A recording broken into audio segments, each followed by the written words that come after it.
hamba memuji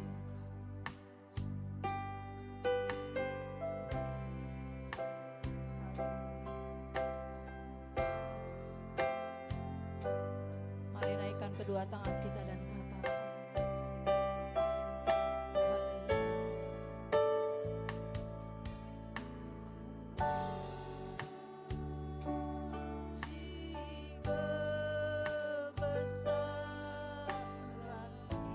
ajaib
ya Allahku. Terima kasih ya Yesusku, Rajaku, kemuliaanku. Mari datang bagi setiap kami Tuhan. Engkau yang sudah memenuhi kami dengan roh-Mu yang kudus. Ungkapkan setiap isi hati-Mu di dalam kehidupan kami. Apa yang terikat di surga, apa yang terikat di bumi terikat di surga. Apa yang sudah dilepaskan di bumi dilepaskan di surga. Roh Kudus, kami mau terikat dengan firman-Mu. Kami mau terikat dengan hadirat-Mu. Kami mau terikat dengan Engkau Tuhan.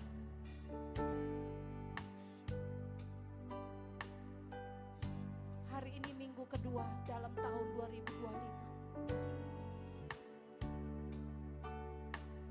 Tuhan sudah membebaskan kami dari setiap belenggu dosa kami, dari kenajisan kami, ketidakbenaran kami Bapa. Kami mau berjalan 2025 dengan kesadaran penuh bahwa kemuliaan Tuhan, kebenaran Tuhan, keajaiban Tuhan berjalan bersama-sama dengan kami. Ampunilah setiap dosa dan kesalahan kami, sekiranya masih ada ya Bapa. Sore hari ini kami mau dibebaskan Tuhan dari setiap belenggu dosa, ketidakbenaran kami Bapa. Kuduskan setiap kami yang hadir. Kuduskan hamba-Mu yang akan menyampaikan firman-Mu. Kuduskan setiap hati kami. Buat tanah hati kami subur sehingga firman yang kami dengar Tuhan, kami keluar, kami boleh menjadi pelaku firman-Mu yang taat dan setia Bapa. Pastikan itu kami alami Bapa. Di dalam nama Yesus kami mau buka ibadah kami jadi hanya di dalam nama Tuhan Yesus, Tuhan dan Raja kami. Kita yang percaya katakan amin. Beri kemuliaan yang besar buat Tuhan. Kita terus berdiri, kita mau memuji menyembah Allah. Mari kita sambut Sang Raja.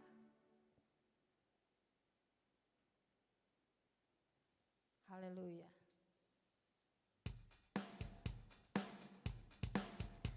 Mari kita bergembira karena Tuhan Yesus sudah hadir. Haleluya.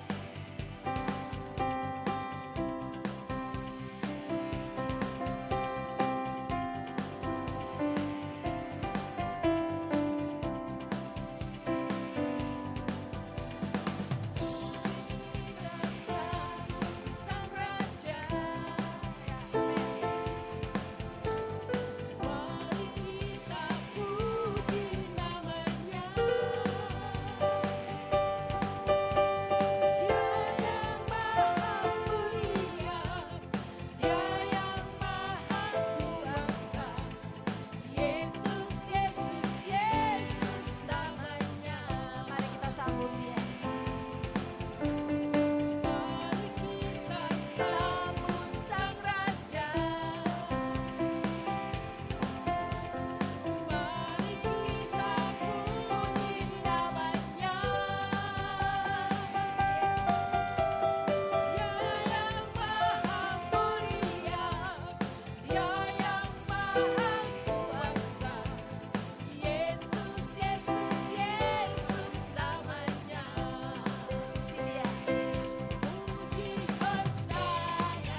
kita sungguh-sungguh perlu Dia. Bahkan kita menanti-nantikan kedatangannya untuk kita hidup dalam kekekalan. Hidup diberikan keselamatan cuma-cuma dengan Tuhan. Mari kita pergunakan sisa-sisa waktu ini untuk melakukan setiap firman Tuhan yang digenapi dalam hidup kita. Tuhan menolong kita, memimpin kita. Mari kita naikkan pujian ini.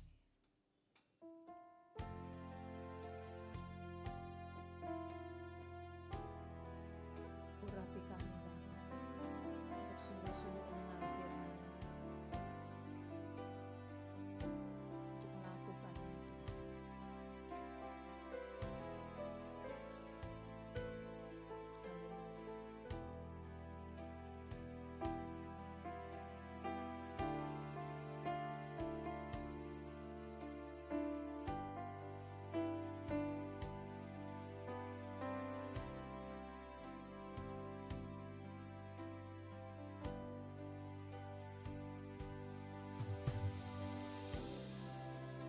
Musim berlalu, namun kau selalu peliharaku.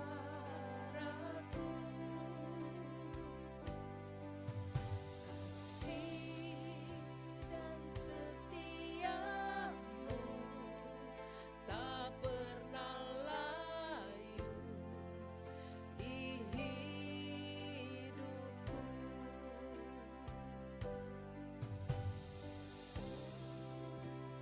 Musim berlalu, saya persilakan, namun kau selalu peliharaku.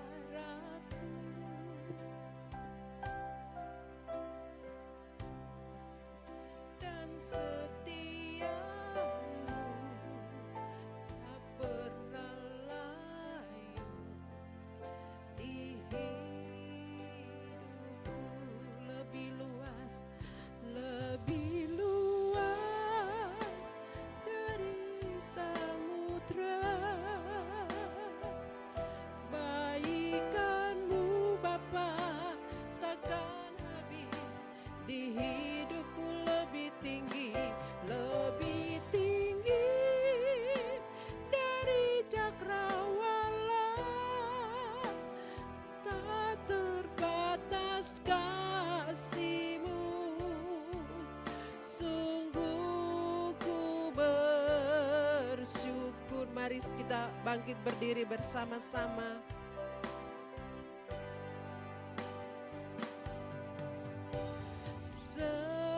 Semusim berlalu, namun kau selalu peliharaku. Kasih dan setiamu, kasih dan setiamu tak pernah layu di hidupku. Lebih luas dari samudra, baikan-Mu Bapa takkan habis di hidupku. Lebih tinggi dari cakrawala, tak terbatas kasih-Mu. Sungguh ku bersyukur. Lebih luas dari samudra, kebaikan-Mu Bapa takkan habis di hidupku. Lebih tinggi dari cakrawala, tak terbatas kasih-Mu. Sungguh ku bersyukur, sungguh ku bersyukur, sungguh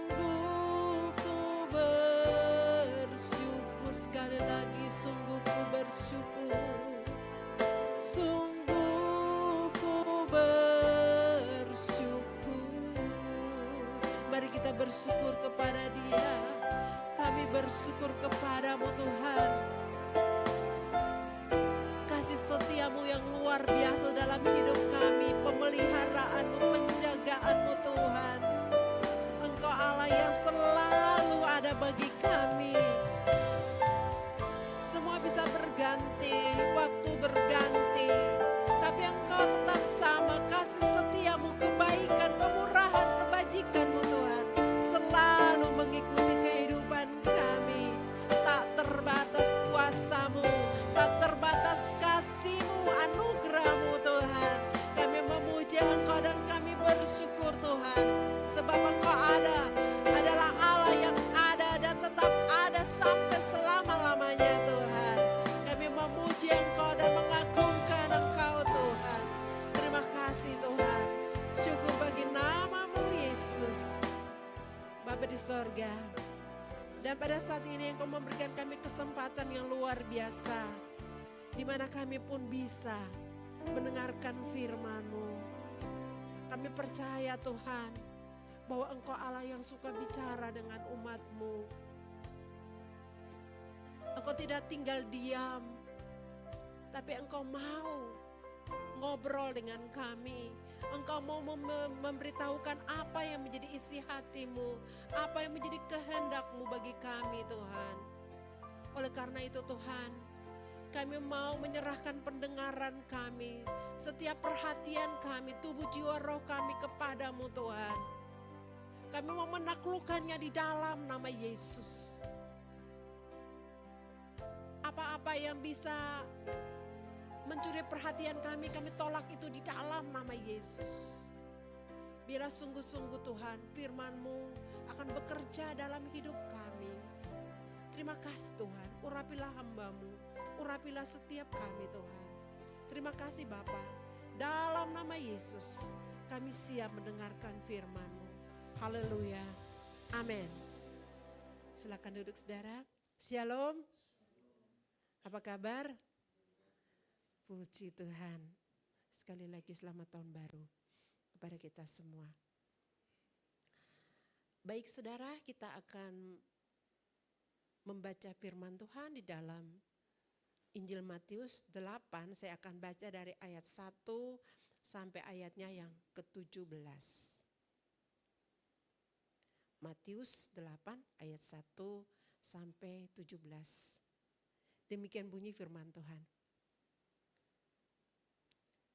Setelah Yesus turun dari bukit, orang banyak berbondong-bondong mengikuti Dia. Maka datanglah seorang yang sakit kusta kepadanya, lalu sujud menyembah Dia dan berkata, "Tuan, jika Tuan mau, Tuan dapat mentahirkan aku." Lalu Yesus mengulurkan tangannya menjamah orang itu dan berkata, "Aku mau, jadilah engkau tahir." Seketika itu juga tahirlah orang itu daripada kustanya. Lalu Yesus berkata kepadanya, "Ingatlah, jangan engkau memberitahukan hal ini kepada siapapun, tetapi pergilah, perlihatkanlah dirimu kepada imam dan persembahkanlah persembahan yang diperintahkan Musa sebagai bukti bagi mereka." Ketika Yesus masuk ke Kapernaum, datanglah seorang perwira mendapatkan Dia dan memohon kepadanya, "Tuan, hambaku terbaring di rumah karena sakit lumpuh dan ia sangat menderita." Yesus berkata kepadanya, "Aku akan datang menyembuhkannya." Tetapi jawab perwira itu kepadanya, "Tuan, aku tidak layak menerima Tuan di dalam rumahku. Katakan saja sepatah kata, maka hambaku itu akan sembuh. Sebab aku sendiri seorang bawahan dan di bawahku ada pula prajurit. Jika aku berkata kepada salah seorang prajurit itu, 'Pergi,' maka ia pergi, dan kepada orang lain, 'Datang,' maka ia datang. Ataupun kepada hambaku, 'Kerjakanlah ini,' maka ia mengerjakannya." Lalu setelah Yesus mendengar hal itu, heranlah ia dan berkata kepada mereka yang mengikutinya, "Aku berkata kepadamu, Sesungguhnya iman sebesar ini tidak pernah aku jumpai pada seorang pun di antara orang Israel. Aku berkata kepadamu, banyak orang akan datang dari timur dan barat dan duduk makan bersama-sama dengan Abraham, Ishak, dan Yakub di dalam kerajaan sorga.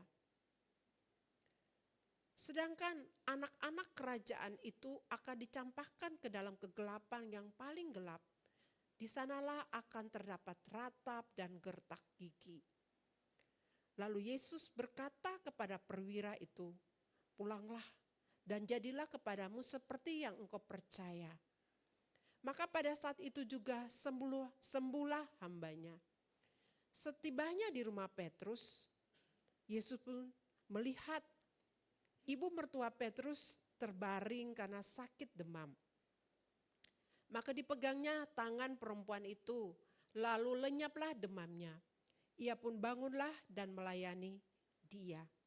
Menjelang malam dibawanya kepada Yesus banyak orang yang kerasukan setan.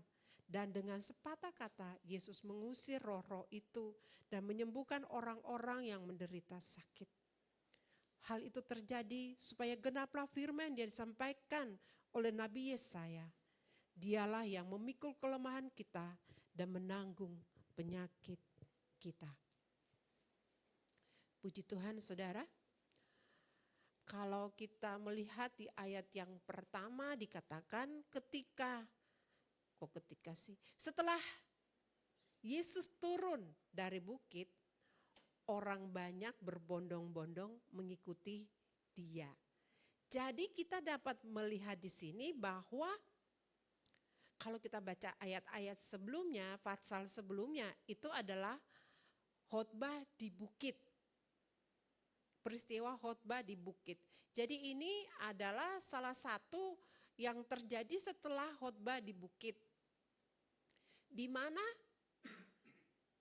kita dapat melihat di situ bahwa di atas bukit itu Tuhan Yesus mengajar orang-orang yang banyak, bukan saja murid-muridnya, tapi begitu banyak orang yang datang untuk mendengarkan ajarannya Tuhan Yesus. Firman Tuhan.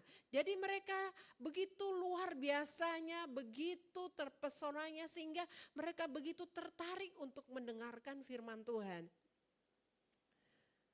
Kalau kita membaca itu panjang sekali kan itu ayatnya, pasalnya dari pasal 5, pasal 6, pasal 7. Itu semua tentang khotbah di bukit. Tentu saja tidak langsung Tuhan Yesus bicara bla bla bla bla. Itu kan seperti kita baca kan. Gak mungkin, pasti ada sela-selanya atau ada kata-kata yang lain. Itu berarti memerlukan waktu yang cukup panjang untuk Yesus mengadakan khotbah di bukit tersebut. Dan kita melihat bahwa Tuhan Yesus menyampaikan firman-Nya dengan luar biasa. Dan kita melihat ada sesuatu yang mau ditunjukkan oleh penulis Injil ini. Kita membaca pada pasal 8 ini ada 3 mujizat yang Yesus lakukan. Yang pertama Tuhan Yesus menyembuhkan, mentahirkan orang yang sakit kusta. Yang kedua Tuhan Yesus menyembuhkan hamba dari perwira di Kapernaum, yaitu pasti perwira pasti orang Romawi. Dan yang ketiga Tuhan Yesus menyembuhkan ibu mertua Petrus yang sakit demam. Tapi tidak saja di situ, dia membebaskan orang-orang yang kerasukan setan dan menyembuhkan orang-orang dari penyakit. Kalau kita melihat urut-urutannya, kita dapat melihat di sini bahwa Tuhan Yesus itu penuh dengan belas kasihan. Amin ya saudara ya. Dan kita lihat bahwa bukan sekedar dia memberikan firman. Jadi dia Tuhan Yesus itu bukan memberitahu bahwa dia mengasihi, dia peduli dengan orang-orang, dia mengasihi umat manusia, dia mengajarkan banyak hal kepada bangsa Israel pada saat itu, orang-orang yang mendengarkan dia. Kita melihat bahwa di pasal 8 ini penulis mau menunjukkan kepada kita bahwa Tuhan Yesus itu tidak saja omong doang. Betul ya saudara ya. Dia tidak hanya memberikan firman saja. Dia tidak hanya bicara saja. Tetapi Tuhan Yesus itu penuh dengan belas kasihan. Dia mempraktekkan apa yang sudah dia ucapkan. Dia penuh dengan belas kasihan. Itu berarti saudara, apa yang kita dengarkan hari ini atau hari-hari yang lampau, Tuhan pun sanggup melakukannya. Kalau Tuhan bicara, Dia akan menggenapinya. Apa yang Dia ajarkan itu adalah benar karena Dia mempraktekannya, Dia melakukan apa yang sudah Dia sampaikan. Jadi kalau kita hanya ngomong tok, istilahnya kalau kita ngomong sama orang tuh ngomong kosong tok gitu ya, itu tidak benar kan, betul ya saudara ya. Tapi kita waktu bicara dengan seseorang, kita juga mau mempraktekkan apa yang kita bicarakan, yang kita sampaikan. Kalau kita bilang kita mengasihi seseorang, tentu kita tidak menyampaikan itu dengan wajah yang marah. Betul ya? Tapi kita bilang saya mengasihi, tentu kita mau menyatakan ketulusan kita. Mungkin dengan kita tersenyum kepada dia. Mungkin dengan kita memeluk orang tersebut. Atau kita menjabat tangan orang tersebut. Atau kita memberi sesuatu kepada orang itu. Kita mau menyatakan cinta kasih kita kepada seorang tentu dengan sebuah ketulusan. Dan itu dapat ditangkap sama orang lain. Demikian juga dengan Tuhan Yesus. Waktu setelah dia mengajar, dia menyampaikan, dia menyatakan apa yang dia sampaikan itu benar. Bahwa dia peduli, dia mengasihi. Dia tidak saja mengajar orang-orang untuk saling mengasihi, saling menolong. Tetapi dia menyatakan bahwa dia mengasihi. Karena 1 Petrus 1 ayat 25 berkata, 1 Petrus 1 ayat 25, tapi firman Tuhan tetap untuk selama-lamanya. Inilah firman yang disampaikan Injil kepada kamu. Firman Tuhan itu tetap untuk selama-lamanya.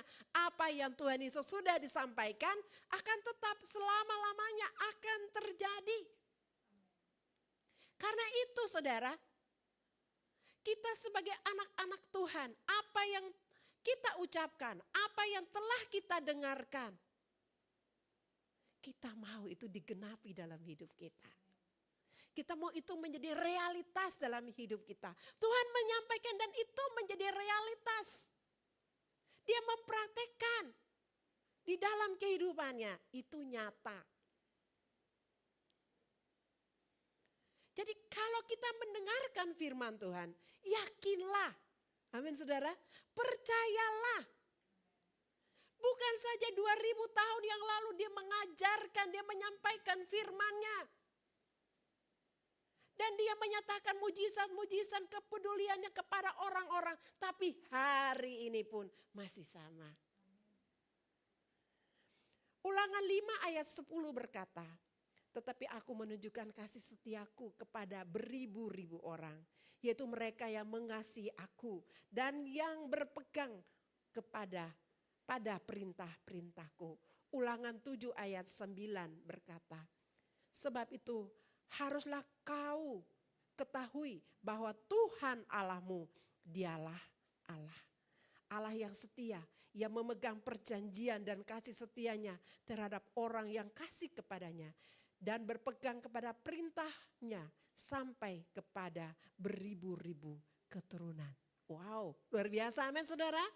Jadi Tuhan itu masih sama saudara. Dia pegang janjinya.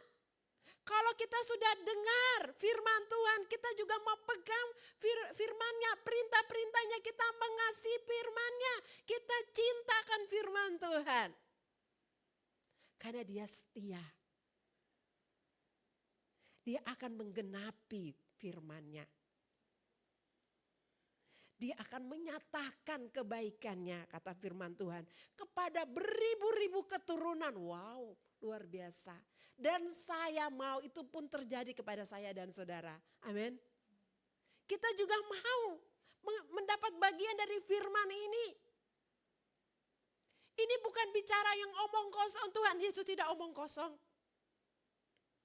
Dia ngomong dan dia melakukannya. Dan saya percaya apa yang kita sudah dengarkan, Tuhan juga mau menggenapinya dalam hidup kita. Tapi jangan apa yang negatif ya. Saudara ya, amin ya saudara ya. Kita jangan menggenapi yang negatif saudara. Tapi kita mau menggenapi yang positif. Kan kalau orang yang mengasihi Tuhan akan diberkati, akan menjadi luar biasa. Tetap setia dalam susah dan senang itu luar biasa kan gitu. Tapi jangan menggenapi yang kalau orang yang menjadi jahat, orang yang meninggalkan Tuhan. Itu kan digenapi juga, tapi kan jelek. Makasih Bu.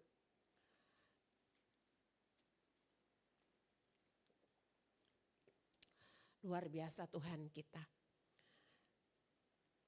Dan kita juga dapat melihat sini bahwa maksudnya apa sih? Apa yang Tuhan mau tunjukkan, yang penulis mau tunjukkan kepada saya dan saudara dari apa yang telah kita baca. Bahwa Tuhan itu mengasihi semua orang tidak melihat latar belakang kita. Pertama, Tuhan menyembuhkan seorang yang sakit kusta. Orang yang sakit kusta ini adalah orang yang tidak tahir, orang yang najis. Orang yang tidak tahir dan tidak najis tidak bisa datang ke Bait Allah. Bahkan mereka tidak bisa tinggal di antara orang Israel. Mereka harus tinggal di luar. Kalau bangsa Israel misalnya di Yerusalem kan ada tembok gitu ya. Mereka harus tinggal di luar saudara. Istilahnya tinggal di hutan. Di luar kampung. Kalau di kampung mereka harus tinggal di luar kampung. Dibikinlah pondok-pondok kecil dan mereka tinggal di sana. Ini orang yang sakit kusta. Sakit kusta ini berbeda dengan pemikiran kita tentang sakit kusta zaman ini. Sakit kusta yang ada di dalam firman Tuhan ini adalah menggambarkan orang berdosa, orang yang tidak tahir. Kalau Imamat 13 ayat 45 sampai 46 saya sudah tadi bilang orang yang sakit kusta harus berpakaian yang cabik-cabik, rambutnya terurai dan lagi ia harus menutupi mukanya sambil berseru-seru najis, najis. Selama ia kena penyakit itu ia tetap najis, memang ia najis, ia harus tinggal terasing di luar perkemahan, itulah tempat kediamannya.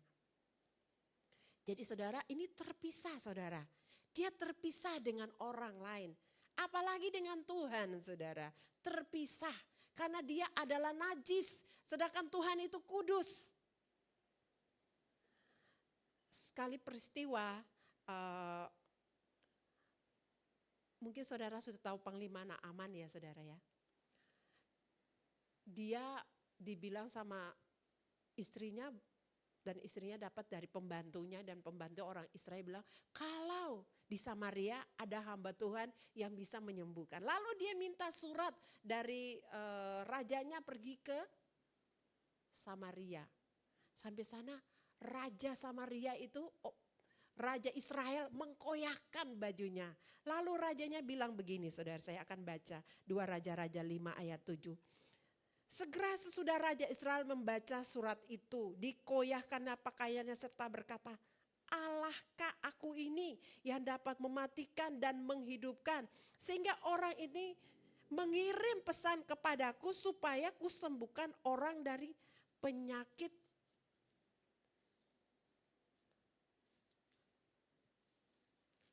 kustanya.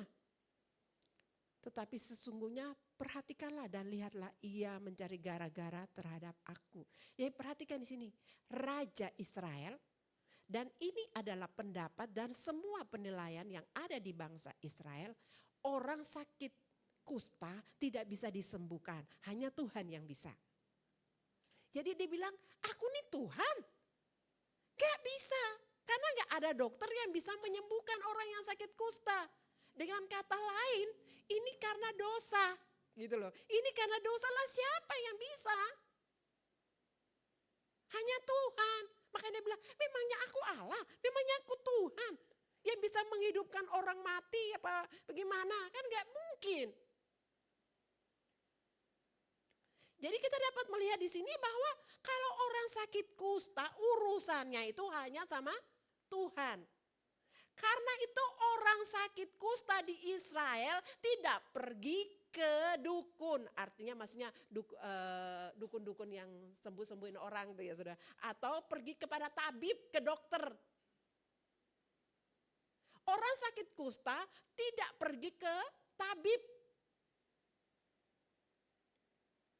Dan orang sakit kusta dinyatakan dia kusta atau tidak kusta dan menjadi tahir, itu yang menilai itu adalah imam. Jadi bukan dokter saudara, bukan tabib. Kalau dulu kan bilangnya dokter kan tabib ya saudara ya. Jadi bukan dokter, bukan tabib yang menilai, oh itu orang sakit kusta, oh ini dia sudah sembuh. Enggak bu, saudara. Yang menyatakan dia sakit kusta, yang menyatakan orang itu sudah sembuh, orang itu sudah tahir adalah imam. Jadi kita bisa menangkap ya saudara ya.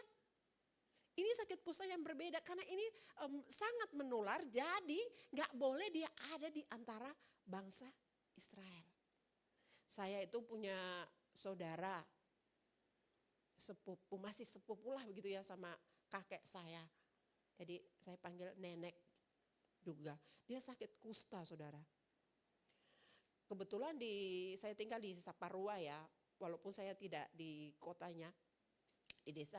Itu ada rumah sakit kusta. Jadi orang-orang di mana-mana tuh ke rumah sakit kusta itu ya.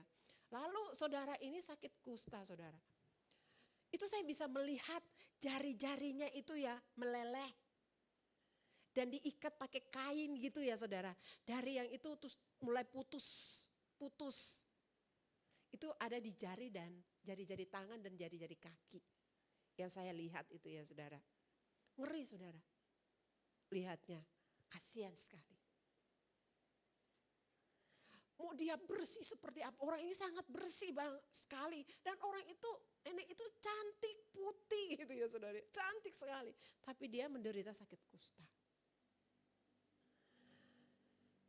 Kalau kita membaca di dalam firman Tuhan, contohnya itu Miriam. Saudara tahu Miriam kan? Kakaknya Musa. Sekali waktu Musa dan Harun dan Miriam ini memberontak kepada Tuhan. Mereka itu memberontak kepada Musa. Dan Tuhan marah, murka. Apa yang terjadi? Tiba-tiba sekonyong-konyong. Miriam kena kusta. Karena apa? Dosa. Lalu siapa lagi saudara? Seorang raja Uzia. Dia itu sudah jadi raja lalu sombong. Dia menjadi hebat, merasa hebat. Lalu dia mau membakar ukupan di Bait Allah. Padahal itu tugasnya para imam. Gak boleh orang biasa walaupun dia raja. Walaupun dia penguasa. Tapi gak boleh. Apa yang terjadi? Waktu ditegur oleh imam-imam, dia menjadi marah. Begitu dia marah saudara, penuhlah dia dengan kusta.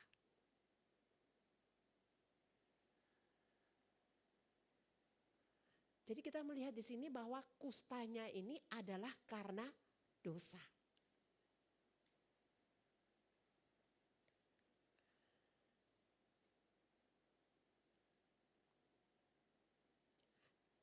Kalau kita membaca dalam Matius 10 ayat 8, saya baca ini supaya kita punya lihat saja perbedaannya. Ini kata Tuhan Yesus, saudara ya. Sembuhkanlah orang sakit, bangkitlah orang mati, tahirkanlah orang kusta, usirlah setan-setan. Kamu telah memperoleh dengan cuma-cuma. Karena itu berikanlah pula dengan cuma-cuma. Tuhan Yesus bilang apa? Sembuhkan orang sakit. Betul ya? Kalau bilang kita sakit kusta sama dengan sakit yang lain, kan Tuhan Yesus nggak perlu menyebutkan lagi kusta sendiri kan? Betul ya? Tapi Tuhan Yesus menyebutkan berbeda. Disebutkan kamu harus sembuhkan orang sakit, bangkitkan orang mati, tahirkan orang kusta. Jadi ada beda. Orang kusta dan orang sakit yang lain. Itu beda. Karena kusta ini menggambarkan dosa. Kusta ini menunjukkan tahir dan tidak tahir. Layak apa tidak layak. Saudara, lihat. Yesus mengasihi orang yang tidak tahir. Orang yang tidak layak. Orang yang apa? Berdosa. Orang yang apa? Najis. Kan kata-kata orang-orang sekarang, najis kan gitu ya saudara ya. Tapi Tuhan mengasihi orang yang najis. Tuhan mengasihi orang yang berdosa. Tuhan mengasihi orang yang terkutuk. Mungkin dulunya kita waktu berdosa enggak kelihatan itu apa kustanya. Tapi sesungguhnya mungkin ada kusta-kusta rohani kan.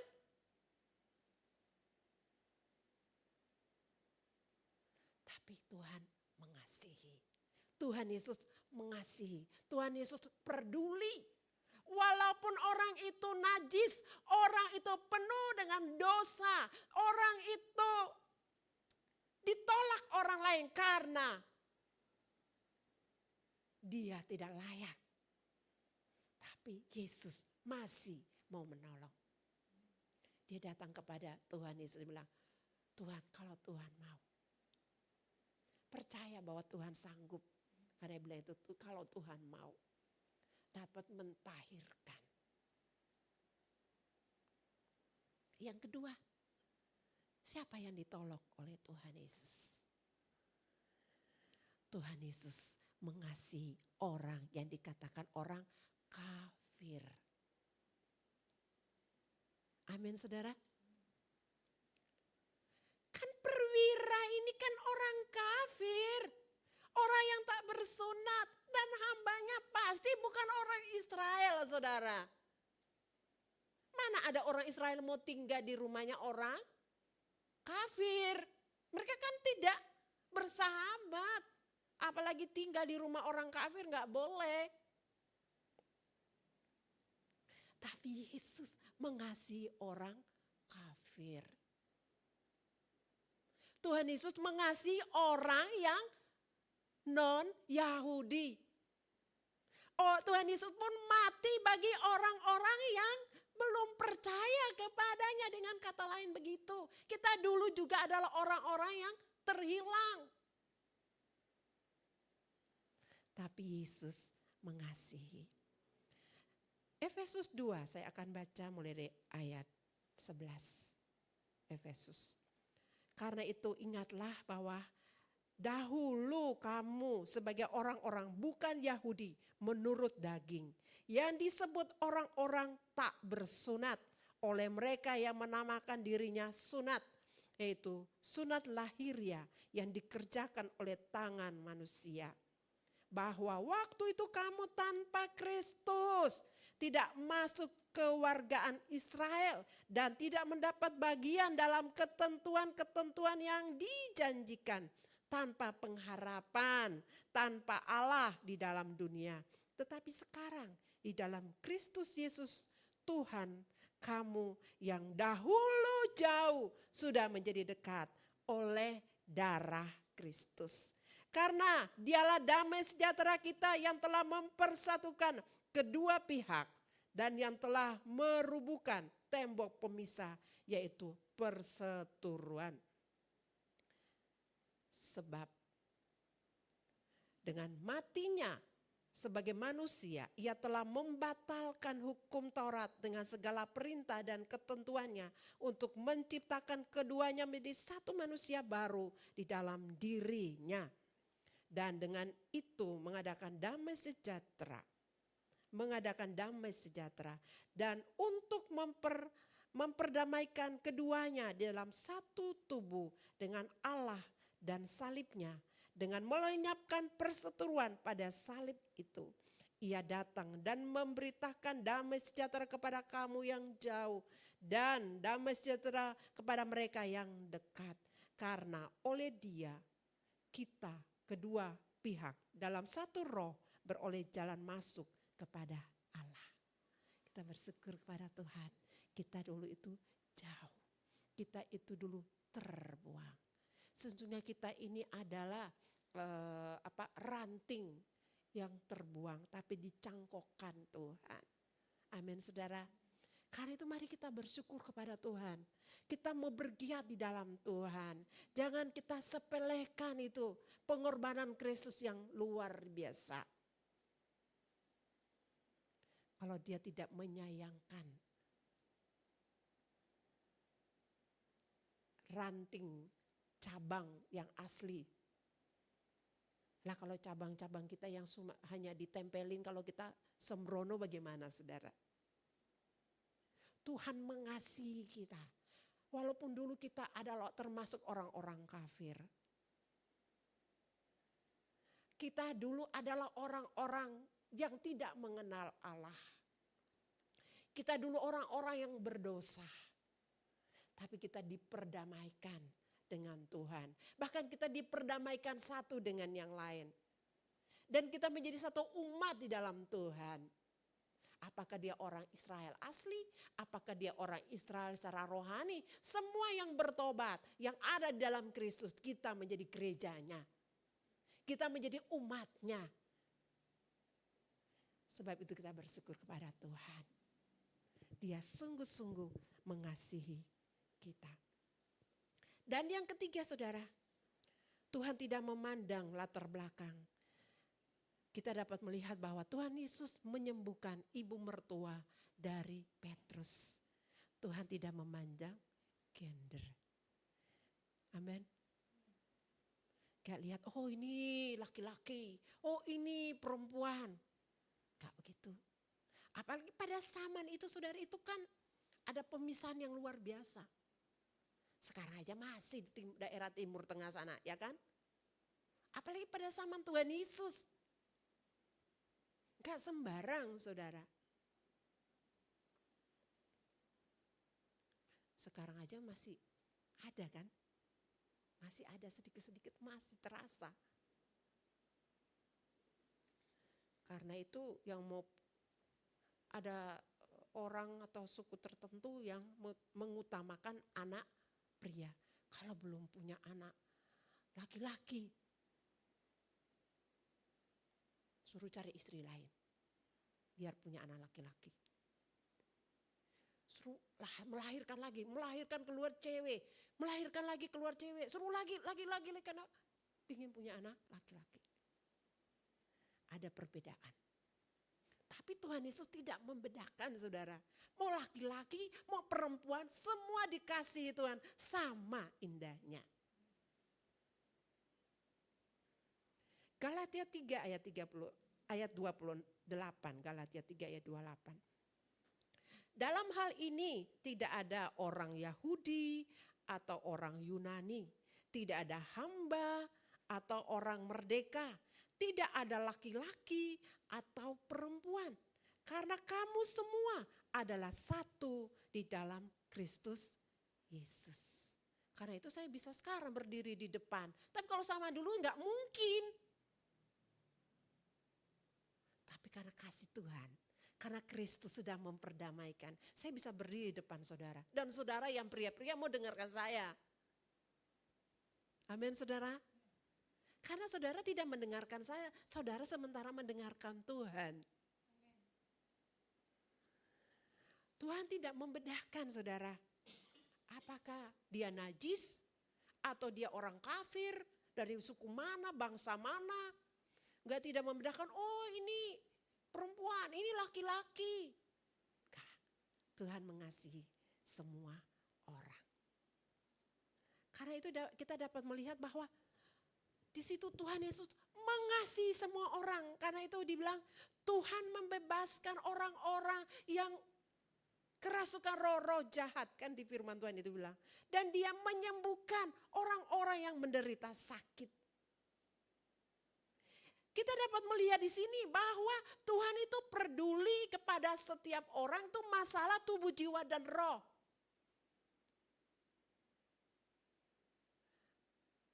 Jiwanya diperhatikan, rohnya iya. Tubuhnya iya, yang sakit tubuh iya. Dia sakit rohani ya iya, jiwanya iya, rohnya dibebaskan. Tuhan mengasihi dengan sempurna tubuh, jiwa, dan roh. Semua orang sama indahnya. Lah kita nih manusia yang begitu dikasihi Tuhan. Tapi kenapa? Ada orang yang suka membedah-bedahkan orang lain. Orang kaya dihormati. Orang yang miskin disepelekan. Semua sama indahnya. Mau kaya, mau miskin, mau hitam, mau putih, mau keriting, mau lurus. Mau pincang kayak apa, semua Tuhan mengasihi. Bahkan orang-orang di luar sana yang mungkin menjengkelkan dalam hidup kita. Kita lihat mereka tuh orang berdosa banget. Tuhan mengasihi mereka saudara. Jangan salah ya. Amin saudara. Selama masih ada nafas dalam hidup dia, Tuhan masih memberikan kesempatan kepada orang itu untuk bertobat. Karena itu kita mendoakan mereka supaya mereka diselamatkan. Kalau pikir-pikirlah kita dulu juga kayak gitu kan ya saudara ya. Tapi Tuhan mengasihi kita, Tuhan menunjukkan kebaikannya kepada kita. Jadi kalau kita bisa bertobat, orang-orang itu pun bisa. Ini apa kata Petrus dalam Kisah Rasul 10 ayat 34-35, demikian bunyi firman Tuhan. Lalu mulailah Petrus berbicara katanya, sesungguhnya aku telah mengerti bahwa Allah tidak membedahkan orang. Setiap orang dari bangsa manapun yang takut akan dia dan yang mengamalkan kebenaran berkenan kepadanya.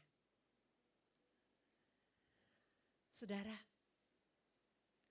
ini peristiwa setelah Petrus bertemu dengan Cornelius dan dia pergi Yerusalem dan mempertanggungjawabkan karena dia pergi ke orang kafir. Dia bilang, Tuhan, saya mengerti sekarang bahwa Tuhan tidak membedah-bedahkan orang. Kalau Tuhan tidak membedah-bedahkan orang, bagaimana saya dengan saudara? Amin. Di rumah bagaimana sikap kita? Kamu kan perempuan. Lah yang perempuan, lah kamu kan laki-laki. Ya. Kan kamu anak-anak. Lalu ya anak, lah kamu kan orang tua. Ya, gak ada habisnya.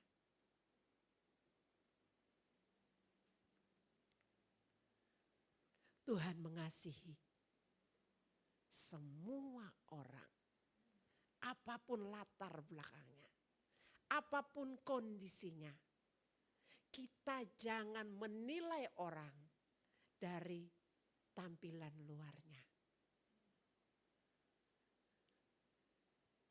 Ini pun berarti apa saudara? Tuhan mengasihi dengan sempurna. Saya sudah bilang tadi bahwa Tuhan Yesus menyembuhkan banyak orang. Mereka yang kerasukan setan dilepaskan, diusir roh-roh jahat itu. Dan Tuhan menyembuhkan semua orang yang menderita sakit. Di ayat 17 berkata begini. Hal ini terjadi supaya genaplah firman yang disampaikan oleh Nabi Yesaya. Dialah yang memikul kelemahan kita dan menanggung penyakit kita. Saudara, kita dapat melihat di sini bahwa Tuhan itu berkuasa untuk menyembuhkan. Tuhan itu berkuasa untuk mengampuni. Kan orang perlu pengampunan kan, amin saudara ya. Yang tidak tahir tadi kan perlu ditahirkan. Itu perlu apa? Dia berdosa, perlu pengampunan. Ini menunjukkan bahwa Tuhan punya kuasa untuk menyelamatkan. Tuhan punya kuasa untuk membebaskan. Tuhan punya kuasa untuk memulihkan. Tuhan punya kuasa untuk memberi kehidupan yang kekal. Tubuh, jiwa, dan roh. Tuhan punya kuasa. Bukan berapa banyak uang kita yang ada. Bukan karena persediaan makanan kita. Bukan karena kita punya kerja yang bagus. Atau kita punya pendidikan yang bagus. Atau kita orang rajin atau orang pintar. Bukan itu, kita harus rajin, kita harus pintar. Tapi bukan. Tapi karena Tuhan yang berkuasa dan Tuhan mau. Luar biasa saudara. Tuhan yang berkuasa itu Tuhan juga mau. Tuhan yang berkuasa itu Tuhan mau menyembuhkan. Tuhan mau memulihkan. Tuhan mau membebaskan. Tuhan mau menyelamatkan dengan sempurna. Dan Tuhan mau memberikan kehidupan yang berkelimpahan. Dan kehidupan yang berkelimpahan sampai selama-lamanya. Bukan sekedar dia mampu, tapi dia mau. Ada Tuhan-Tuhan yang lain yang kita tahu. Yang dibikin oleh tangan manusia. Setelah dibikin lalu disembah. Roma 5 saya akan baca dari ayat 8 sampai ayat 11. Akan tetapi Allah menunjukkan kasih-Nya kepada kita oleh karena Kristus telah mati untuk kita ketika kita masih berdosa. Lebih-lebih diselamatkan. Lebih-lebih karena kita sekarang telah dibenarkan oleh darah-Nya. Kita pasti akan diselamatkan dari murka Allah. 10. Sebab jikalau kita ketika masih seteru diperdamaikan dengan Allah oleh kematian anaknya. Lebih-lebih kita yang sekarang telah diperdamaikannya. Pasti akan diselamatkan oleh hidupnya. 11. Dan bukan hanya itu saja. Kita telah bermegah dalam Allah oleh Yesus Kristus Tuhan kita. Sebab oleh Dia kita telah menerima pendamaian itu. Wow, luar biasa ya saudara ya. Tuhan mengasihi kita, peduli dengan kita. Bahkan waktu kita masih musuh Tuhan. Masih jadi seteru Tuhan, seteru kan musuh. Tuhan sudah mati bagi kita. Dia sudah memberikan karya keselamatan itu bagi kita. Tinggal kita menerimanya, kita percaya, kita bertobat, kita menerimanya. Karena itu mari kita tetap di dalam keselamatan itu. Kita tetap di dalam kasih Tuhan itu. Kita tetap ada di dalam karyanya. Kita harus selalu ada di dalam firman-Nya. Dan biar itu nyata di dalam kehidupan saya dan saudara. Puji Tuhan saudara, bila firman Tuhan ini akan bicara di dalam hidup saya dan saudara. Bukan sekedar untuk mengingatkan kita, tetapi menolong saya dan saudara. Tahu diri, itu istilahnya saudara ya. Lalu kita mau di tahun 2025 ini, apapun yang terjadi, lihat bahwa Tuhan mengasihi, Tuhan peduli. Dia memberikan firman-Nya, ditangkaplah firman itu supaya itu dapat terbukti dan nyata di dalam kehidupan saya dan saudara. Karena Tuhan tidak omong doang, tetapi Dia melakukan firman-Nya dan menggenapi firman-Nya. Saya tidak tahu apa yang menjadi ketakutan saudara. Atau mungkin merasa aku nggak bisa ini, aku nggak bisa itu, aku masih najis di sini, najis di situ, mungkin begitu ya saudara ya. Ataukah merasa rendah diri di sini dan di situ. Orang rendah diri itu katanya itu orang yang sombong, yang ke bawah gitu.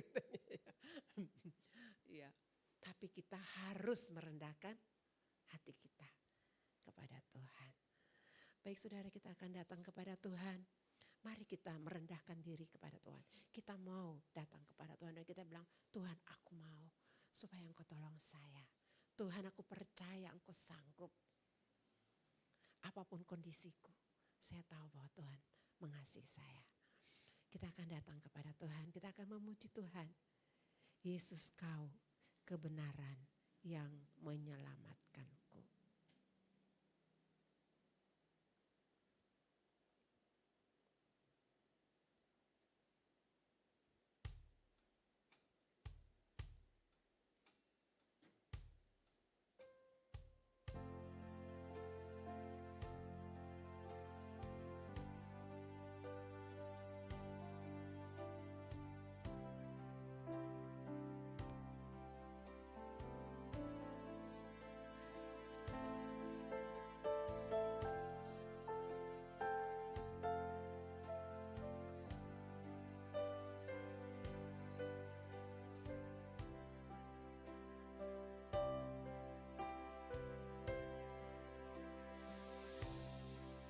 Yesus kau kebenaran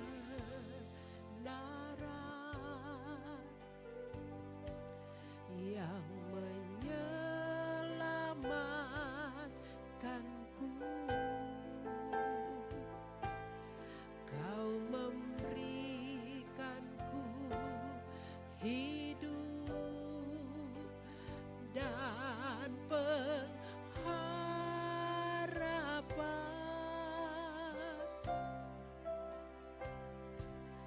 Ku ikut kehendak-Mu, ku perlu anugerah-Mu, ku perlu anugerah-Mu. Ku nyatakan janjiku kepadamu.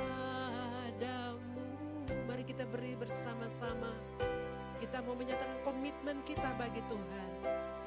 Kalau ku hidup bagi-Mu, hatiku tetap menyembah-Mu. Dunia tak bisa menjauhkanku dari kasih-Mu selama ku hidup. Selama ku hidup bagi-Mu, ku hidup bagi-Mu. Mataku tetap memandang-Mu. Dunia tak bisa menjauhkanku dari kasih-Mu. Yesus kau kebenaran. Yesus kau kebenaran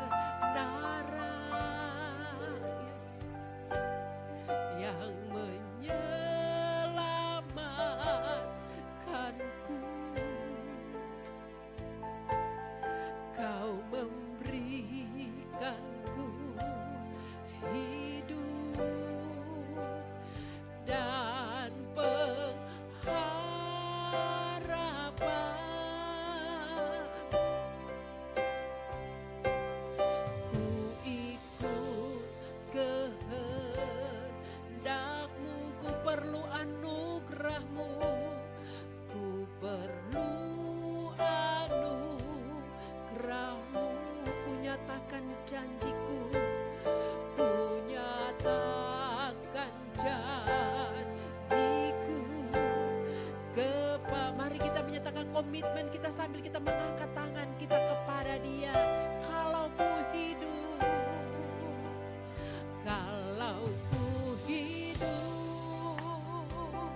ku hidup bagimu, hatiku tetap menyembahmu. Dunia tak bisa menjauhkanku dari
ada seorang yang di sini yang merasa dirinya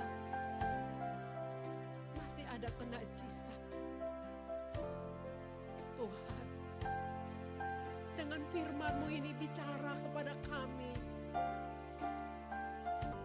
Ampunilah Tuhan.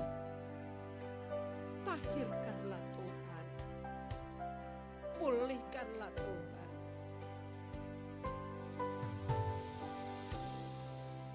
Mungkin kami orang-orang yang ada di antara kami yang merasa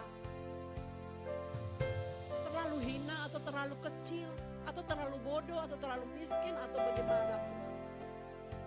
Tuhan, angkatlah kepalanya, memandang Engkau yang penuh kasih karunia. Kebanggaan kami adalah Engkau, Tuhan. Seperti pujian yang kami naikkan tadi, Engkau Raja di atas segala raja.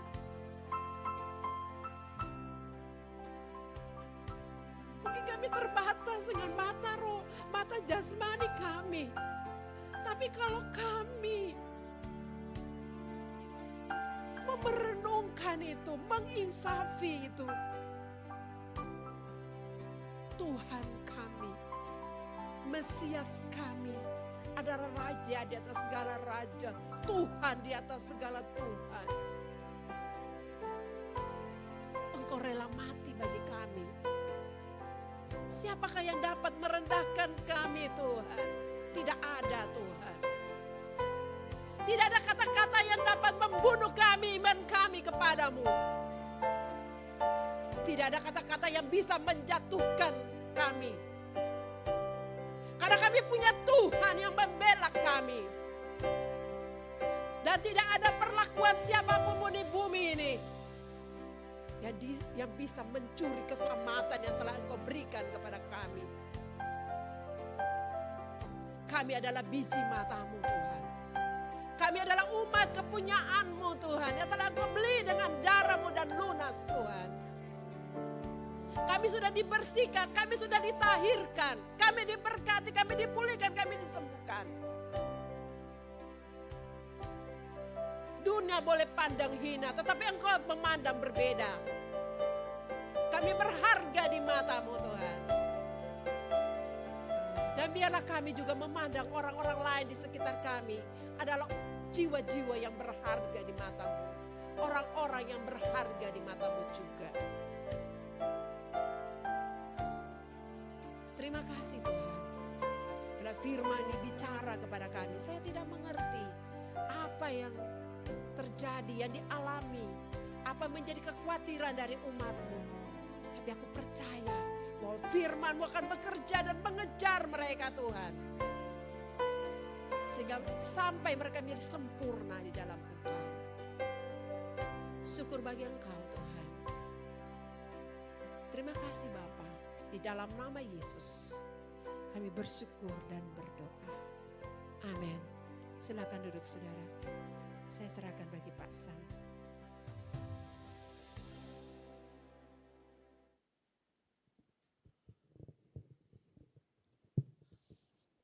Puji nama Tuhan, Bapak Ibu dan Saudara yang dikasihi oleh Tuhan, Saudara diberkati oleh Tuhan. Amin saudara. Biarlah kebenaran firman Tuhan ini membawa saya dan saudara bahwa saya dan saudara pasti dikasihi oleh Tuhan dan disertai oleh Tuhan di tahun ini. Sehingga apapun yang terjadi, saya dan saudara tidak dibuang, tidak ditinggalkan, dan tidak dibeda-bedakan oleh Tuhan. Itu saudara, di nama Tuhan. Jangan lupa saudara, kita komitmen setiap hari Selasa doa puasa. Ambil waktu itu kalau saudara tidak datang ke Malnati Mas, berdoa bersama keluarga saudara jam 7 mulai. Sebelum saya menutup di dalam doa, hari ini saya dibilang oleh Bunda bahwa Pak Andre ulang tahun pernikahan ya. Jadi Menteri dengan Furia tentunya. Ya jadi nanti setelah doa penutup mungkin ada sesuatu yang akan diberikan kepada kita. Ya, itu saja sih. Dan kita akan doakan terlebih dahulu. Mari saudara, kita akan bangkit berdiri bersama-sama, kita menutup ibadah ini di dalam doa. Kami bersyukur, kami berterima kasih kepada Engkau bahwa Engkau Allah yang berdaulat atas hidup kami dan tidak pernah membeda-bedakan dari dulu, sekarang, sampai selama-lamanya. Entah kami siapa, mungkin orang bilang kami seperti disingkirkan, kami seperti ini dan itu tidak diperdulikan dan sebagainya. Tetapi Engkau mengasihi kami, Engkau memberikan sesuatu yang terlalu baik. Dan kami percaya bahwa tahun ini Tuhan pasti akan menyertai kami dan memberikan yang terbaik kepada kami, siapapun kami. Engkau tidak pernah meninggalkan kami. Terima kasih Tuhan, terima kasih. Kami bersyukur dan memuliakan Engkau, punya Allah yang begitu dahsyat dan luar biasa. Mari saudara, angkatlah tanganmu kepada Dia. Kiranya Tuhan memberkati engkau dan melindungi engkau. Tuhan menyinari engkau dengan wajah-Nya dan memberi engkau kasih karunia. Tuhan menghadapkan wajah-Nya kepadamu dan memberi engkau damai sejahtera. Kiranya kasih karunia dari Allah dan kasih-Nya di dalam Yesus Kristus serta persekutuan Roh Kudus menyertai kita pada hari ini sampai Maranatha Tuhan Yesus datang yang kedua kali. Kita orang percaya katakan amin bersama-sama. Selamat sore saudara, Tuhan memberkati kita semua.